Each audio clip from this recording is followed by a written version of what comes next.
نبی پاک صلی اللہ علیہ وسلم نے درس دیا، فرمایا زندگی میں ہاتھ نہ پھیلانا کبھی بھی، زندگی میں کبھی بھی ہاتھ، مالی پریشانی کا حل بتایا، میرے حبیب فرمانے لگے یوں نہ کرنا ورنہ پھر دوبارہ ساری زندگی اس طرح نہیں ہو سکے گا۔ فرمایا اپنی غربتیں چھپا کے رکھ، اگر اللہ کبھی آزمائش ڈالے تو اللہ کے ساتھ بات کر، اس کے نیک بندوں کے ساتھ بات کر، کبھی بھی یوں نہ کرنا ورنہ ساری زندگی پھر تم مانگتا ہی رہے گا۔ تو یا رسول اللہ کیا کرے؟ فرمایا تو دینے کا ارادہ کر، اللہ بھی تجھے مالا مال فرما دے گا۔ پاکستان مانگنے کے لیے نہیں بنا تھا، یہ دینے کے لیے بنا تھا، یہ تو دینے کے لیے بنا تھا۔ یہ تو وہ سلطنت بنائی گئی تھی جو درویشوں نے قائم کر دی اور اس ملک کو بھکاری بنا دیا ہے، لیکن ہم پھر بھی مایوس نہیں، یہ مٹی بڑی حسین ہے، انشاءاللہ تعالی یہاں سے ایسے پھول کھلیں گے کہ ساری دنیا کو خوشبو جائے گی۔ اس دھرتی سے انشاءاللہ تعالی ایسے درخت اگیں گے کہ سارا زمانہ سائے میں بیٹھے گا۔ میں دور نہیں نکلنا چاہتا، تو ایک رزق کی تنگی کا معاملہ یہ ہے کہ ہم مانگتے کچھ، ان پریشانیوں کے کچھ روحانی علاج ہیں۔ دو ایک باتیں عرض کروں، سورہ طلاق 2-3 نمبر آیت کی گھر جا کے تلاوت کریں۔ رب کریم نے فرمایا وَمَن يَتَّقِ اللَّهَ يَجْعَل لَّهُ مَخْرَجًا، فرمایا جب تو اللہ سے ڈرے گا تو اللہ ہر مشکل سے نکلنے کا تجھے رستہ عطا فرما دے گا۔ اور کیا خوبصورت انداز ہے قرآن مجید کا، اور ہم نے اس کا لاکھوں بار تجربہ کیا، بیسوں اور سینکڑوں بار یہ چیز ذاتی طور پر پریکٹیکل سے گزری۔ اللہ نے فرمایا ہر مشکل سے نکلنے کا رستہ بھی دے گا، وَيَرْزُقْهُ مِنْ حَيْثُ لَا يَحْتَسِبُ، اور اللہ تجھے وہاں سے رزق دے گا کہ تو نے کبھی سوچا بھی نہیں ہوگا۔ وَيَرْزُقْهُ مِنْ حَيْثُ لَا يَحْتَسِبُ، سے دے گا کہ تو نے کبھی سوچا بھی۔ ایک صحابی تھے حضرت عوف بن مالک رضی اللہ تعالیٰ، کہتے میرا بچہ کافروں نے قید کر لیا، گھر میں غربت پہلے بڑی زیادہ تھی، میں دروازہ رسول پہ آیا، حضور اب کیا کروں؟ تو کہتے ہیں نبی پاک نے فرمایا بھروسہ اللہ کی ذات پہ کر، توکل اللہ کی ذات پہ کر، اور گھر جا کے تسبیح لے کے میاں بیوی بیٹھ جاؤ اور پڑھو لا حول ولا قوت الا باللہ العلی العظیم، جاؤ پڑھو جا کے۔ کہتے میں گھر بیٹھا، ابھی چند تسبیحاں پڑھی تھی کہ دروازے پہ دستک ہوئی، دروازہ کھولا تو میرا بیٹا دروازے پہ کھڑا تھا، پلٹ کے دیکھا تو 400 بکریاں بھی لایا تھا۔ اور میں نے کہا بیٹا یہ کیسے آ گئی؟ کہنے لگے ابا جی مجھے ایک حویلی میں کافروں نے قید کیا ہوا تھا، میں بڑا پریشان تھا، لیکن ابھی تھوڑا دیر پہلے پتہ نہیں کیا ہوا، میں نے یوں ہاتھ لایا تو رسیاں کھل گئی، باہر نکلا ہوں تو 2-3 بندوں پہ نیند کا ایسا غلبہ تھا کہ بے ہوش ہو کے گرے ہوئے تھے، 400 بکریاں بھی تھی، میں نے دروازہ کھولا، بکریاں میرے ساتھ دوڑنے لگ گئی ہیں، تو میں 400 بکری بھی لے آیا ہوں، پلٹ پلٹ کے دیکھتا رہا ہوں، پر میلوں کا سفر ہوا وہ آئے ہی نہیں۔ تو والد کہنے لگے بیٹا چلو پہلے مصطفیٰ کریم سے جا کے پوچھ لیں، دیکھیں کیسے مالی مسئلے حل ہوتے ہیں، حضور سے جا کے پوچھیں کہ ہمارے لیے یہ جائز بھی ہے کہ نہیں۔ کہتے ہیں دروازہ رسول پہ جا کے ہم کھڑے ہی ہوئے تھے کہ نبی پاک نے فرمایا دیکھا رب کریم کا فضل، دیکھا، فرمایا تیرا بیٹا بھی آ گیا، تیری غربت کا بھی حل ہو گیا ہے، یہ کافر کا مال ہے، اسے مال غنیمت سمجھ کے استعمال کر، تیرا ہی ہے۔ تو لا حول ولا قوت الا باللہ العلی العظیم پڑھیں تو رزق میں پڑھیں گے انشاءاللہ، بول کے بتائیے پڑھیں گے انشاءاللہ تعالی۔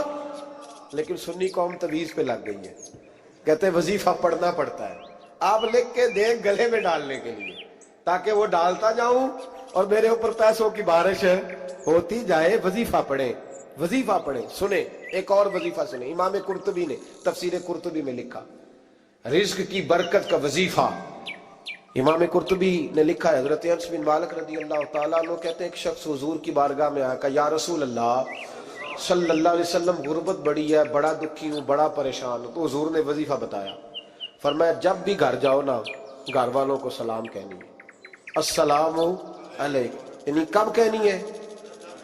جب بھی جاؤ، کب کہنی ہے؟ یعنی گھر سے نکلے ماچس لینے کے لیے، واپس آ کے کہنا السلام علیکم۔ پھر گھر والوں نے کہا ہو یاد نہیں رہا تھا، وہ تو چینی بھی ختم ہو گئی ہے، پھر گئے چینی لینے تو واپس آ کے پھر السلام علیکم۔ انہوں نے کہا خو ناراض نہ ہوئیے گا، پتی بھی نہیں چائے کی۔ اب واپس گئے تو پھر واپس آ کے کیا کہنا ہے؟ تو نبی پاک صلی اللہ علیہ وسلم نے فرمایا جب بھی گھر جا السلام علیکم کہے اور 3 دفعہ سورۃ اخلاص پڑھ دے، اور سورت بھی وہ بتائی جو سب کو آتی ہے، قل هو اللہ احد اللہ الصمد لم یلد ولم یولد ولم یکن لہ کفوا احد، 3 دفعہ یہ پڑھ دے، صحابی بڑے سیانے تھے, بڑے مسئلے حل کرتے تھے ہمارے. فٹافٹ بول پڑے وہ صحابی, کہنے لگے حضور میری تو چھوٹی سی فیملی ہے, کئی دفعہ بچے گھر نہیں ہوتے, ننھیال گئے ہوتے ہیں, تو پھر کیا کروں؟ حضور نے فرمایا جب گھر میں کوئی نہ ہو تو اپنے نبی پہ درود و سلام پڑھ دینا, تیرے نبی کا کرم تو تیرے گھر میں ہوگا نا. حضرت انس بن مالک رضی اللہ تعالیٰ عنہ فرماتے ہیں کہ ہم انتظار میں تھے کہ بندہ واپس آئے اور رزلٹ بتائے. کہتے ہیں وہ کچھ دنوں کے بعد واپس آئے تو عجیب بات کی انہوں نے. ہمسایوں سے کئی دفعہ بندے کی نہیں نا اتنی بنتی, اور کئی دفعہ لگتا ہے کہ میرا ہاتھ اوپر ہی رہ گئے کہیں مجھ سے تگڑے نہ ہو جائے. کہتے ہیں وہ آئے, نبی پاک صلی اللہ علیہ وسلم نے کہا کیا حال ہے تیرا؟ تو عرض کرنے لگے یا رسول اللہ صلی اللہ علیہ وسلم وظیفہ تو میں نے اپنے لیے پوچھا تھا اور میرے تو ہمسائے بھی امیر ہو گئے. حضور تو میں نے اپنے لیے پوچھا تھا اور میرے دائیں بائیں والے لوگوں کو بڑی برکت ہوئی ہے. تو میرے محبوب مسکرانے لگے. حضور فرمانے لگے گویا برکتیں تیرے گھر میں جب برسی ہیں تو چھن چھن کے ان کا فیض اللہ نے تیرے ہمسایوں کو بھی عطا فرمایا. مشکل تو نہیں وظیفہ, کیا کرنا ہے؟ نہیں تو نہیں آکھنا مشکل لگتا مجھے. تسی کر دینا سلام لو, تسی کہنا بندے اسی کرتے سلام اسی لویے, تسی لو جاؤ کے دوبارہ. گھر جا کے کیا کرنا ہے؟ چلے کچھ نہ کچھ 55% بولے ہی ہیں ماشاءاللہ. کیا کریں گے؟ السلام, اور پھر کیا پڑھنا ہے؟ سبحان اللہ. 3 دفعہ سورت اخلاص پڑھ دیں, فرمایا اللہ برکت پیدا کر دے گا. اب سنیں, ایک دوست آئے, کہنے لگے حضرت جی بڑے پیروں کے پاس گیا ہوں, مالی مسئلہ حل نہیں ہوتا. تو میں نے کہا میں تجھے نبی پاک کی بارگاہ میں نہ لے جاؤں, پیروں کے پیر کے پاس نہ چلے جائیں. میں نے کہا سن تیرا مالی مسئلہ حضور حل کر دیتے. مشکات میں حدیث ہے, ایک صحابی نے کہا حضور غربت ہے, فرمایا روز رات کو سورت واقعہ پڑھ, تیرے گھر میں فاقہ نہیں آئے گا. اور یار بتاؤ جب نبی پاک نے کہہ دیا نہیں آئے گا تو آئے گا, حضور نے کہہ دیا نہیں آئے گا تو آئے گا, اللہ اکبر, آ ہی نہیں سکتا. تو وہ والا وظیفہ پڑھ جو مصطفیٰ کریم نے بتایا ہے, اور رب کریم کی بارگاہ میں گویا نیت ہو کہ یا اللہ میں کوئی خود تو نہیں نہ پڑھ رہا, تیرے نبی نے بتایا ہے, سورت واقعہ پڑھ, تیرے گھر میں فاقہ. حضرت عبداللہ ابن مسعود رضی اللہ تعالیٰ عنہ بیمار ہو گئے, شدید بیمار, اور بیٹیوں کے باپ تھے, بیٹیاں زیادہ تھیں. حضرت عثمان غنی رضی اللہ تعالیٰ عنہ کا دور خلافت تھا.